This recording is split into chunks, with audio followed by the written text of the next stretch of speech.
So hello mga kaibon. So ito na naman, meron na naman tayong pair dito na mga follow na single factor na pearl. Yan, pastel follow na single factor hen po yan mga kaibon.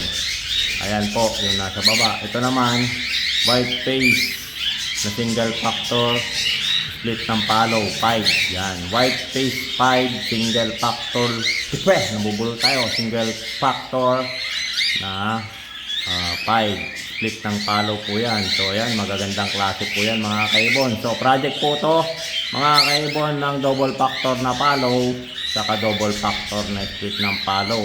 Ayan mga kaibon, kung nakikita nyo, para silang single factor. So ayan mga kaibon, ito po yung hen, ito po yung cock. So ayan, napakagandang ibon mga to, mga pares na to mga kaibon. Wala ka ng panapon dyan sa mga anak. May throwback dyan mga gray. Ayan, mag-gray lang yung throwback nila. So nakikita nyo. So ayan, nasa 6 months na po itong mga to mga kaibon, na 6 months. So ayan, maraming salamat.